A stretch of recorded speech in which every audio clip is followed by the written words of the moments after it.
Malam guys. Jadi konten gua malam hari ini gua mau Q&A seputaran masinis. Soalnya banyak banget yang komen di YouTube gua.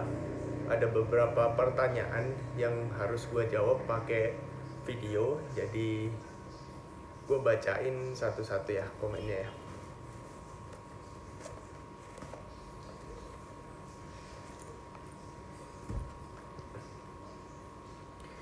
Ini ada yang nanya. Yang pertama, Bang, cara jadi masinis gimana ya? Ini udah berkali-kali gue bilangin, mulai dari di TokTok, di IG, ini udah banyak banget yang nanya. Jadi sekarang gue jawab ya. Jadi cara jadi masinis itu gampang sebenarnya. Tinggal kalian lulus SMA IPA, SMK otomotif atau mesin. Kemudian kalau ada lowongan, kalian tinggal daftar aja di rekrutmen KAI-ID. Nggak usah mikirin biaya apapun. Gratis, sumpah gratis. Dan nggak ada orang dalam guys. Soalnya di keluarga gue itu cuma gue sendiri yang kerja di kereta api. Jadi awalnya dulu gue jadi masinis, gue itu nggak sengaja sebenarnya. Dulu karir gue itu awalnya di Bandara Soekarno-Hatta, gue kerja di sana. Dan kebetulan waktunya jam makan, gue makan bareng sama pilot di kantin. Dan si pilot ini bilang, "Bang, lu kenapa nggak jadi pilot?" Dia bilang begitu. Dan gue jawab dong dengan lugunya gue jawab, "Gak punya duit dong bang, itu mahal." Terus dia ketawa, "Ya kalau lu kaya, lah gue duit dari mana mau sekolah pilot?" Gue gituin. Terus dia jawab, "Gue ada temen di masinis, katanya sih enak di sana." Dan ngobrol, kemudian gue tertarik tuh sama yang namanya masinis. Jadi dia buka website, dia tanya ke temennya, kebetulan ada lowongan masinis. Mungkin rezeki gua nggak tahu. Jadi dia bilang, "Yaudah Di, lo coba nih daftar masinis." Gua daftar guys. Di hari berikutnya gua daftar.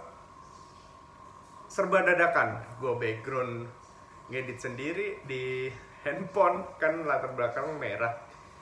Gua siap-siapin dokumen dan puji Tuhan gue lolos untuk seleksi pertama.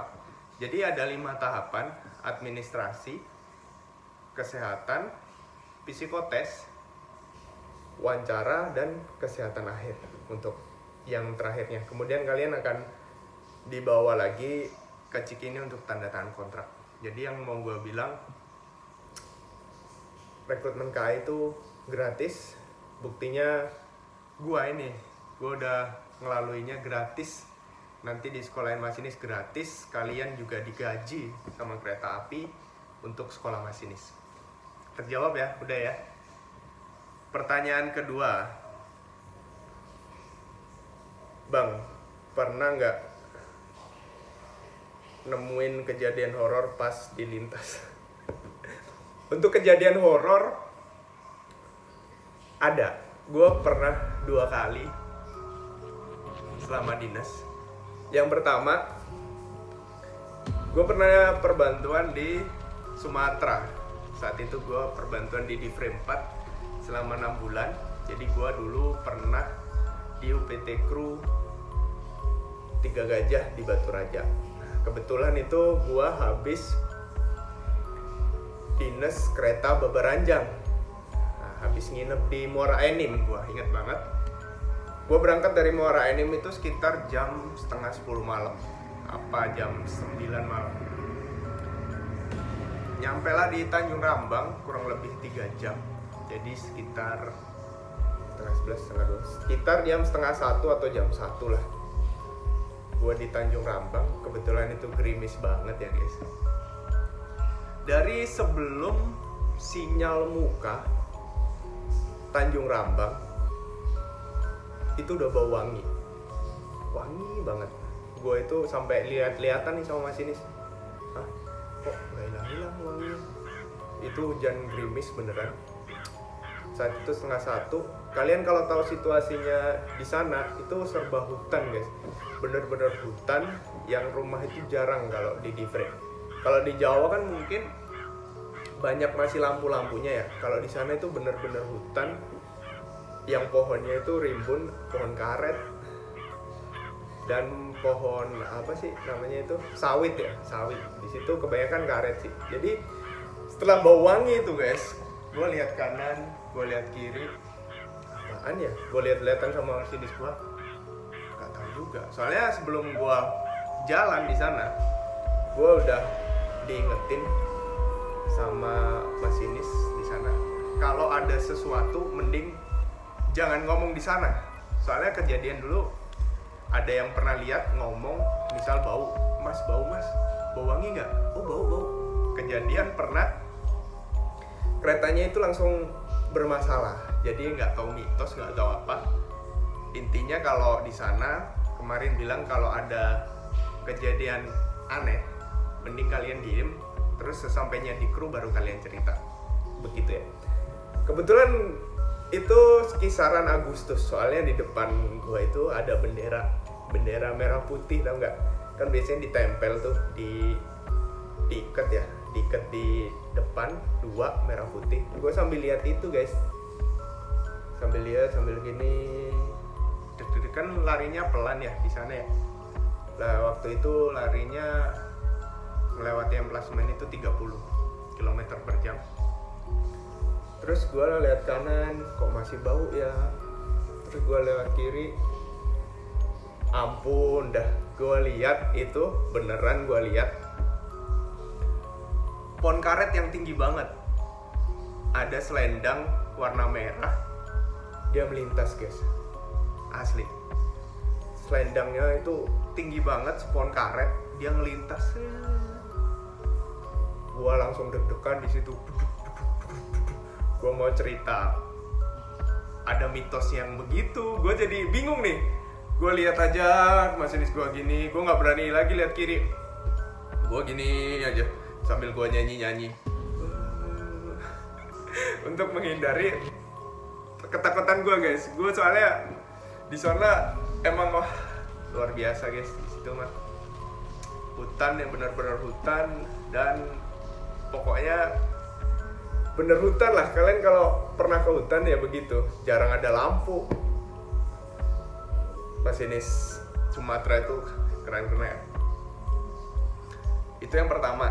Yang kedua kejadiannya gue di sini di Jawa. Jadi itu jam setengah 4 pagi apa jam setengah 3 pagi gitu ya. Gue lewat di petak Cikaum Pasir Bungur jam setengah 4 atau setengah 3 pagi. Gue lewat, ada yang di rem, 2 orang pakai merah ini ya, pakai kayak selendang merah tapi ditutupin gini nih. Gue nggak tahu cewek apa cowok. Awalnya dia menghadap membelakangi lo. Awalnya dia begini nih, membelakangin gini dia. Gue suling kan, teng. Ini siapa? Teng. Kok diem aja dia. Setelah lewat, gue nengok ke belakang. Gue penasaran dong, ngapain orang 2 kayak orang nggak jelas di pinggir rel setengah 4, nggak ada motornya, dan itu lumayan jauh dari rumah kampung ya, itu lumayan jauh. Jadi pas gua tengok ya,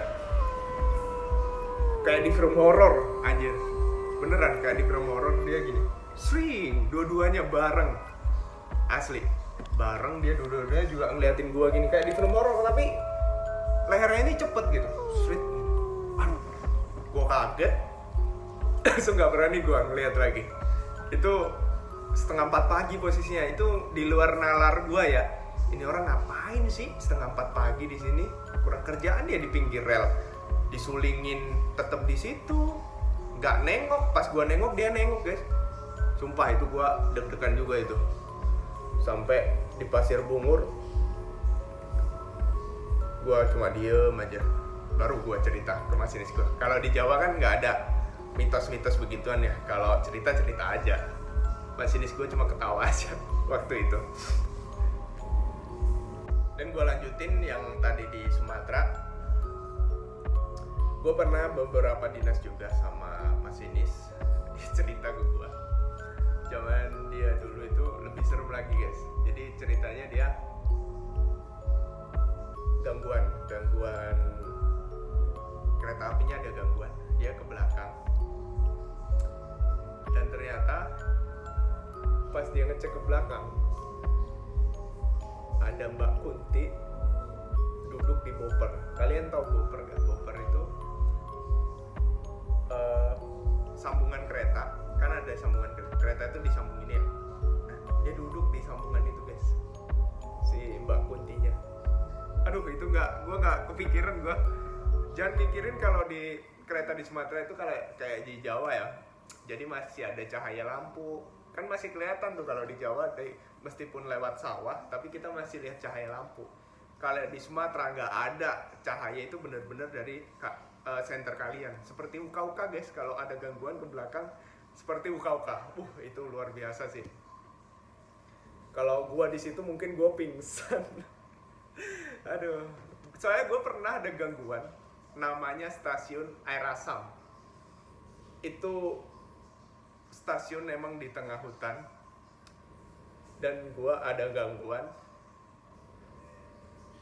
ada PK itu telepon ke gua, "Mas, tolong berhenti dulu di Air Asam, soalnya rodanya berapi-api." Gua udah dek, posisi tengah malam juga, sekitar jam 1:30-an.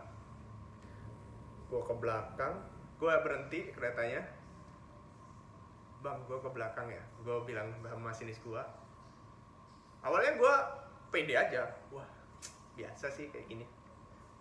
Dan ternyata gue turun guys dari lok, anjir, itu bener-bener gelap gulita, pohon-pohon, suara jangkrik, suara apapun ada di situ.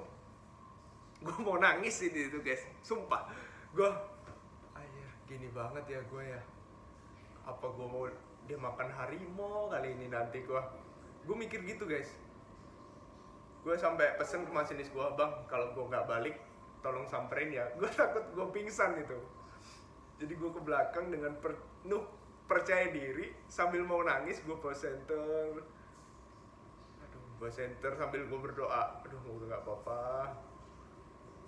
Gue sampai belakang, ternyata nggak ada namanya, rodanya nggak ada berapi-api guys, jadi aman. Rodanya gue pegang nggak panas, nggak, remnya juga kerilis, dan gue baliknya itu lari, gue sumpah bener-bener lari.